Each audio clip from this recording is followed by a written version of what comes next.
I'm talking about handling conflict this morning. Today I'm talking about handling conflict. Why am I talking about handling conflict? Because nearly every day we face some sort of conflict in our lives, some big, some small, right? We can have conflict in our marriages. We can have conflict with our kids. We can have conflict with coworkers and our bosses at our schools, with doctors' offices, with poor customer service, or we could have conflict with the customer, with contractors and mechanics and deliveries, whatever it is. There's conflicts in all different ways and all different conflict we handle.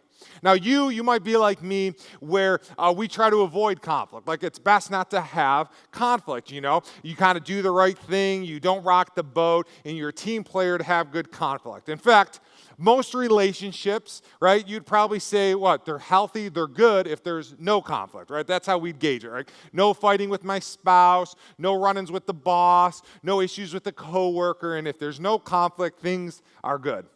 But when we have a lot of conflict, I could often say something a day where I have a lot of conflict or problems. I just wish I had one day, with no conflict, no problems in one day. Why? Because what are we saying? We're saying conflict is a bad thing. We're saying we don't like conflict. We're saying that ultimately things aren't good when there's conflict. But what if I told you there was something better than avoiding conflict, right? A lot of us, we just try to avoid conflict. What if there's something better than avoiding conflict? What if instead of avoiding conflict, there was something else that could help bring clarity and growth and healing and advance and improve relationships instead of just shoving it under the rug? In fact, that's kind of the big idea of our message today is this: when handled the right way, conflict is an opportunity for clarity and growth. When it's handled the right way, conflict is actually an amazing opportunity for clarity and growth. Now, I know a lot of you are like, okay, yeah, that's not true. No, throughout this message, I want to try to prove to you and show you biblically how every time there's conflict, God can help bring clarity and growth in our lives. When it's handled poorly, of course, conflict is going to bring confusion and it's going to bring decline. But when it's handled properly, when it's handled the right way, it could bring clarity and growth. When it's handled poorly, conflict is an obstacle. When we handle it the right way, it actually becomes an opportunity. The enemy will use conflict to confuse you, to slow you down, to mess up relationships. But God can use any conflict to actually bring clarity and growth in your life. This means instead of avoiding conflict, we should learn how to handle it the right way, because we all know you can't avoid it forever. We all know at some point you're going to face conflict with your spouse, with your boyfriend, with your girlfriend, with your siblings, with your family, at work. We're going to face conflict.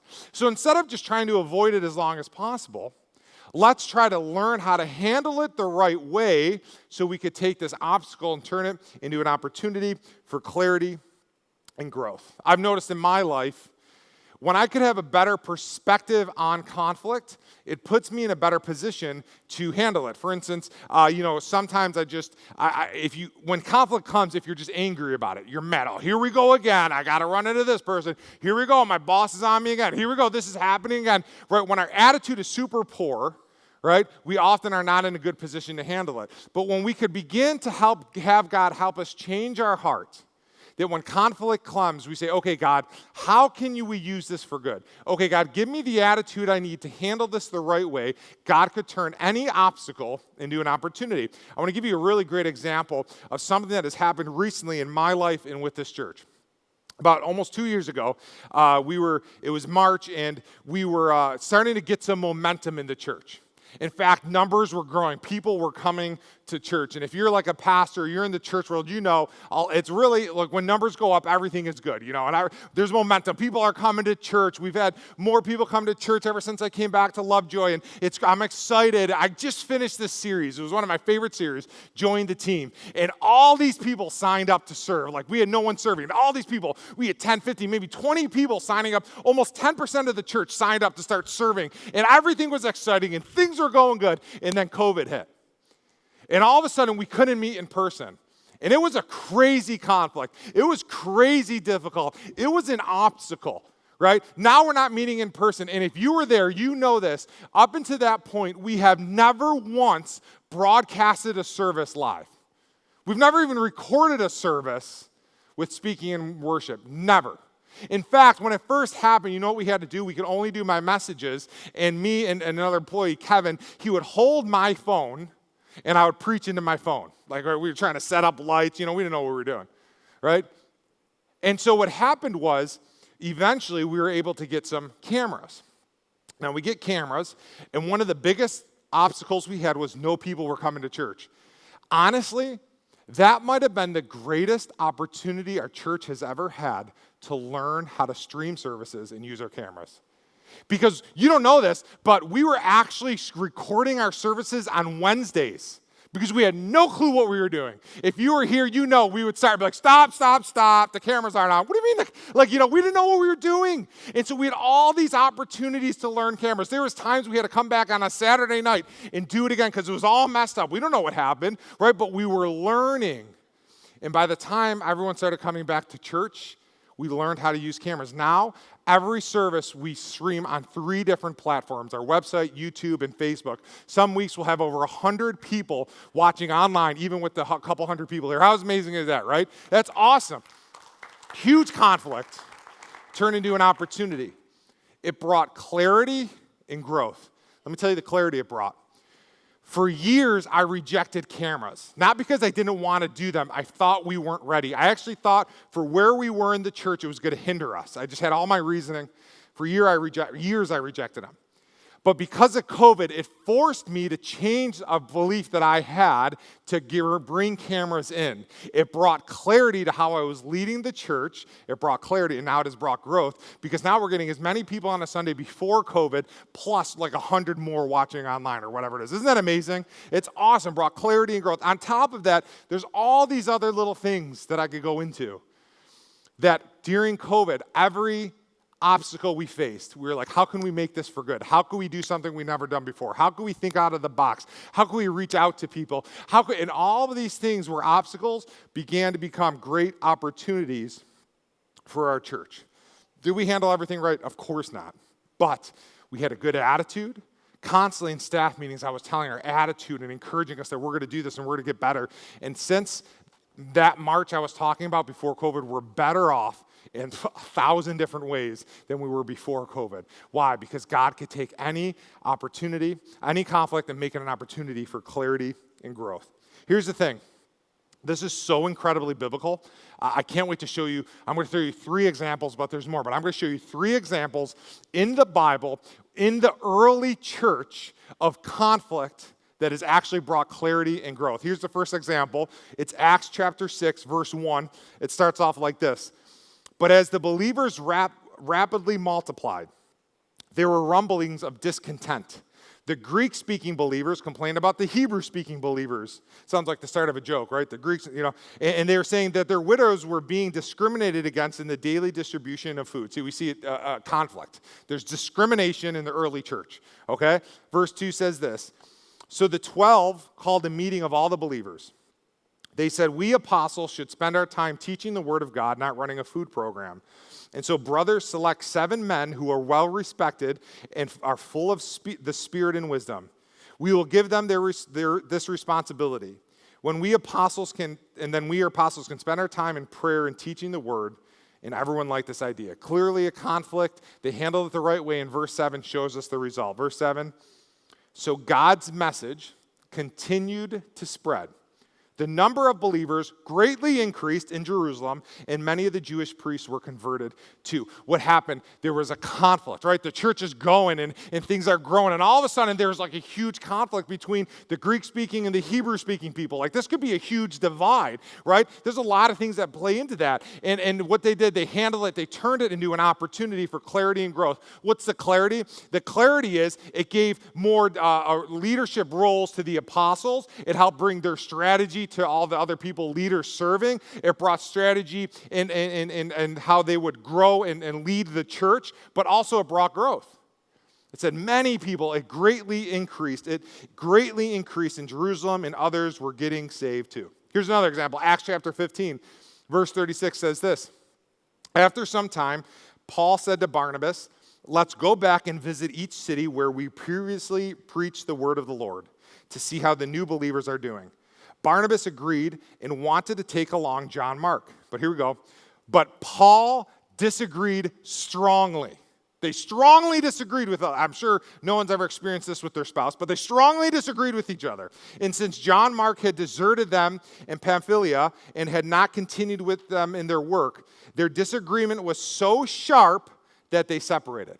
They disagreed so strongly that two people who did ministry together could no longer do ministry together. That's how strong their disagreement was. Barnabas took John Mark with him and sailed for Cyprus.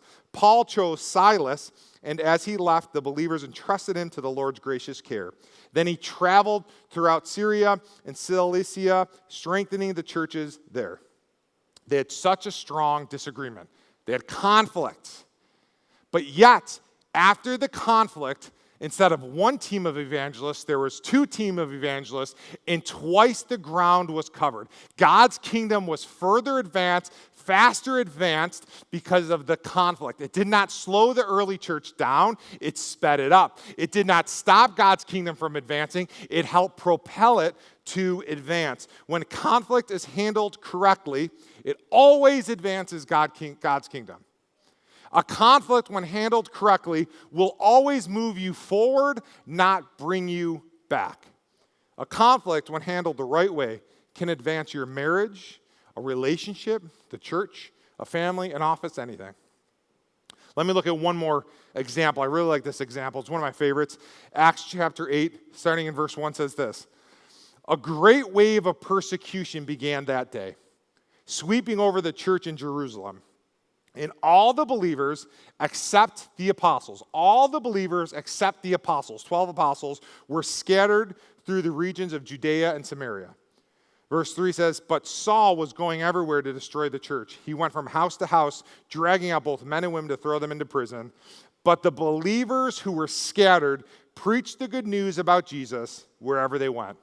A wave of persecution began against the church and all the Christians. And it says all the believers, except for the apostles, were scattered. Now, this reminds me of COVID. Now, let me tell you why it reminds me of COVID. We weren't faced with prison, but when COVID hit, all the believers here were scattered all over Western New York. And do you know how many people were here? 12.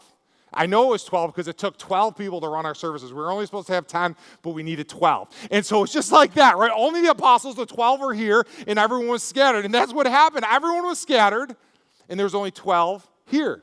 But because of this conflict, all the believers began to preach the gospel wherever they went. They fulfilled the words of Jesus in Acts 1:8, where it said, and you will be my witnesses in Jerusalem, Judea, and Samaria, and to the ends of the earth. The conflict helped advance the kingdom of God. That's why I'm proposing let's stop avoiding conflict and start learning how to properly handle it, because it's an opportunity for clarity and growth. 4 must-haves for handling conflict. 4 must-haves for handling conflict. Number 1 is this. We must have the right perspective. We must have the right perspective. I kind of talked about this earlier. So what is the right perspective? The right perspective, simply put, is an eternal perspective. We need to have an eternal perspective when we're going through conflict. Listen to what Paul said in Philippians. He said this, and I want you to know, my dear brothers and sisters, that everything that has happened to me here has helped to spread the good news. Okay, well, what's happened to you, Paul?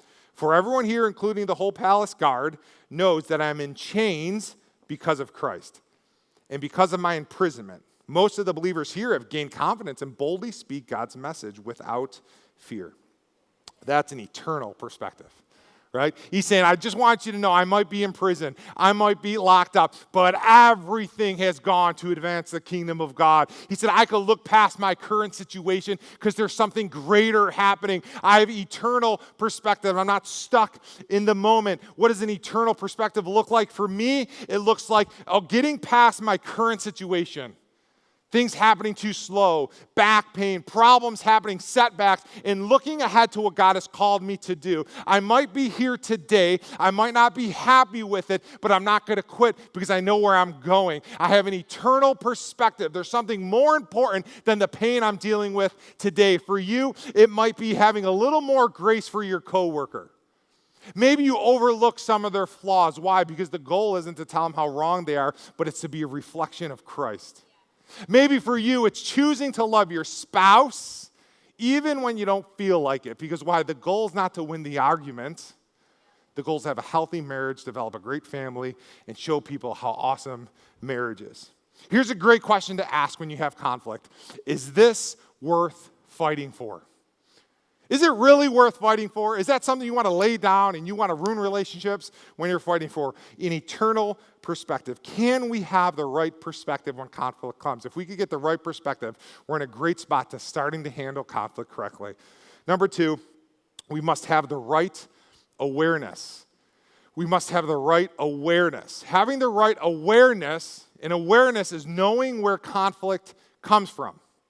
Where does conflict come from? There's 2 places conflict comes from. The source of conflict is our flesh and our enemy. The source of conflict is either our flesh, my fleshly sinful desires, or it's our enemy, Satan, attacking us. We must be aware of where this comes from. Is the source from me or someone else's flesh, or is Satan attacking us? Here's a great, simple prayer you could all remember when you're dealing with conflict from your flesh or someone else's sin, when you're dealing with conflict in that area. Here's a great prayer. Ready? Lord, change me, change them, or change us both. That is a great place to start. When you have conflict with your spouse, don't just pray that they get aware of all how messed up they are, right? You say, Lord, change me, change them, or you got to change us both because something's not working here. Now, here's the problem with getting conflict from Satan. We tend to blame like everything on him, right? Or nothing, right? We tend to, well, Satan's attack. Are you sure it's just not you being a big bonehead? You know what I mean? I'm just saying, like, are you sure you're just not being stubborn, or is it Satan? And sometimes we blame too much on enemies, Satan attacking us. And sometimes we have to be open if we're causing some of the conflict. And this takes time. It takes time to be aware, but the only way to start this process of learning where conflict is coming from is being truly open with yourself and being honest and asking God to help you figure out where conflict is coming from. Now, we do know in the Bible that we do get attacked from our enemy. In fact, Ephesians 6:12 says this, for we are not fighting against flesh and blood enemies, right? Where does conflict come? Our flesh or our enemy. We're not fighting against the flesh enemies, but against evil rulers and authorities of the unseen world, against mighty powers in this dark world, and against evil spirits in the heavenly places. So we do get attacked from both. Now, I'll tell you something about us, is most of the conflict we get where we feel like the enemy's attacking us, me and my wife, the most of the conflict we get is not Sundays after church. It's not Monday afternoons. It's usually Saturday night. Usually Saturday night, something happens in our house. A kid gets sick, we get sick, nobody sleeps, we get really bad news, something breaks. Usually around Saturday evening or early middle of the night, something happens. Why? Because the enemy knows what we're about to do on Sunday morning. The enemy knows where we're trying to accomplish on Sundays. And so we have the saying in our house, me and my wife say, and I practiced last night, and I asked her to say it, and she said it. I said, when life is really rough on Saturday night, and on Sunday mornings we wake up feeling terrible, we say, God must have something really special planned for today. God must be really getting ready to move this Sunday morning because we know where it's coming from. We know the source. We're aware of conflict. That's why we're so thankful. There's people who pray all the time for us and for our church. There's people who get here early on Sundays and they walk around. They're praying over the seats and they're praying over the service. Why? Because we're battling not always flesh and blood, but enemies and evil rulers of this world, and we're praying. We're aware of where conflict comes from. Number 3, we must have the right heart. We must have the right heart. In order to handle any conflict the right way, our attitude, our heart has to be right. Here's a great thing Jesus said in Matthew 7, verse 3. And why worry about a speck in your friend's eye when you have a log in your own? How can you think of saying to your friend, let me help you get rid of that speck in your eye, when you can't see past the log in your own? Hypocrite! First, get rid of the log in your own eye, then you will see well enough to deal with the speck in your friend's eye. First, check your own eye. First, check your own hearts before you start casting accusations on everyone else. Now, let me just tell you, I don't know why this is, but I am really good at knowing why the other person is wrong, right? Anyone else? I have like this gift. Like when I know why you're wrong. Your attitude, your tone, like your reasoning. Like I know why everyone else is wrong, but for some reason, it's hard to know when I'm wrong, right? And we have to have the right heart, be willing to be honest with ourselves. Here's a great way to think about it. Pretend there is a door. When you get in an argument or conflict, there's a door that is between you and the other person. Okay, there's a door. And they lock their side of the door. So no matter what you do, they refuse to unlock their side of the door. You could knock, you could pound, you could beg, you could plead, you could ask softly and kindly. No matter what you do, they won't unlock their side of the door. So therefore, who really cares what you do? Because they're not unlocking their side of the door. There's nothing you can do. So who cares? Because they're not locking it. So they're not unlocking it. I can't get in. But have you ever stopped to look to see if you unlocked your side of the door? Do you ever go in those hotel rooms where there's two rooms that are joined, but there's locks on both sides? See, and forgiveness is allowing us to unlock our side of the door. We could at least do our part when we're in conflict. In fact, there's a difference between forgiveness and reconciliation. It's really important.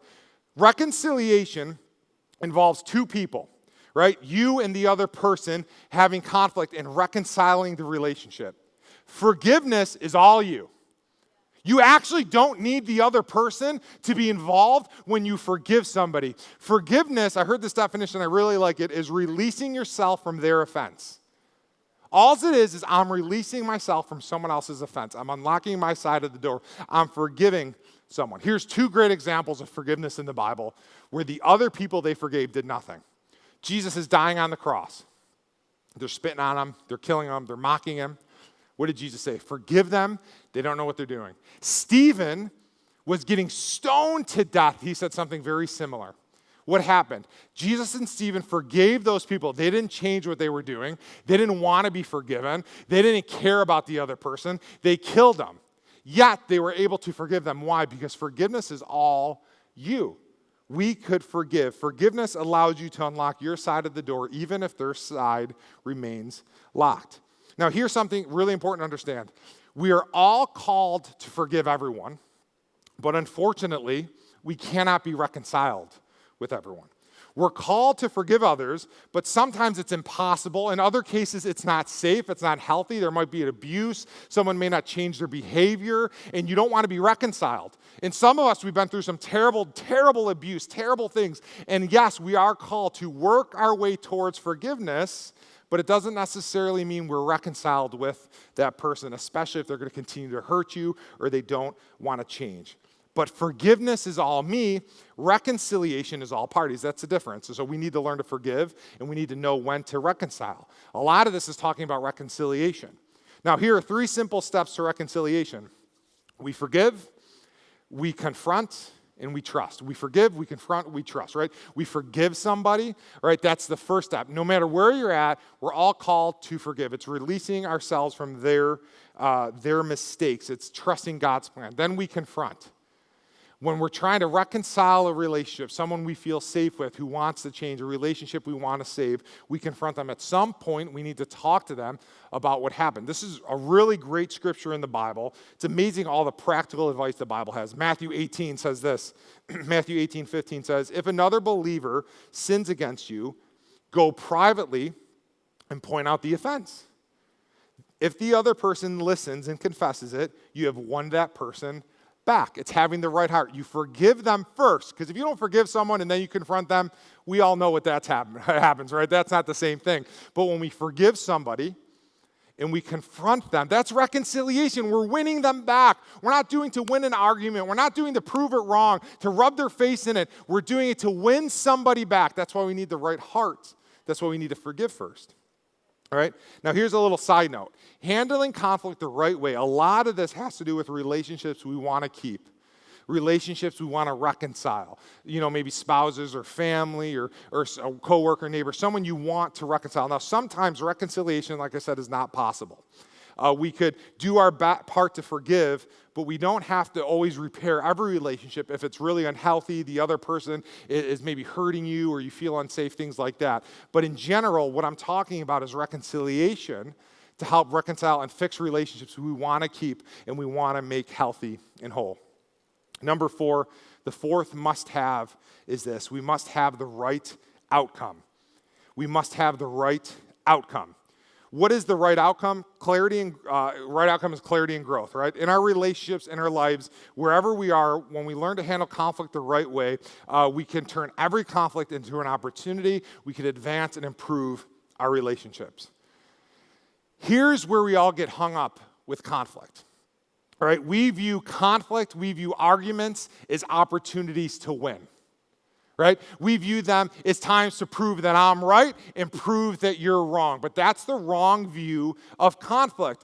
All conflict is an opportunity for clarity and growth. Conflict isn't an opportunity to prove them wrong and to prove yourself right. Conflict isn't an opportunity to win the argument. It's not there to prove my point. It's not there to show you how smart I am. And in the few circumstances where you are totally blameless and you happen to be right, you'll never get the right outcome if you have the wrong attitude. Never. That's why it's so important for us to know how to handle conflict. As the band comes back up, I just want to pray before we sing a song, but I want to remind you, after every service we have people who would love to pray for you. There's a little prayer banner. It'll be to your left, kind of in the side wall there after the service. They would love to pray for you. And maybe some people, before leaving, before grabbing a donut, you'd just say, there's something going on. I need more clarity. I need a little help. I need someone to pray with me. I want to encourage you. Don't just leave. Take a few minutes and pray for somebody. Or maybe for you, you're like, okay, I hear what you're saying, but this is really deep. This is really intense. That might be somebody who you should go right to the Welcome Center and you should get some information about living waters so God could bring some real, intense, awesome healing in your lives. I just really want to encourage you, but before we do that, let's just pray. Lord, I just thank you for who you are. I thank you that even when we're dealt a bad hand of cards, you could help us turn it into an opportunity. That every time the early church was attacked, that you dealt with, when they dealt with it the right way, it became clarity and it became growth. And I just know there's some conflict going on in marriages. There's some conflict you're having at work or with your kids or with a neighbor. Lord, help us to begin to learn to open our hearts to you, that we could turn all this conflict into opportunities for clarity and growth. And Lord, I just pray for anybody here right now who's really struggling and maybe in your heart, like you need some more prayer. I just pray when this service ends, they will not leave. They will get some more prayer. And for others who need something more, Lord, just begin to speak to people that they would sign up, they would at least pursue living waters so we could experience a great spiritual healing that others told us may never happen, but it can only happen through the healing power of Jesus. In Jesus' name,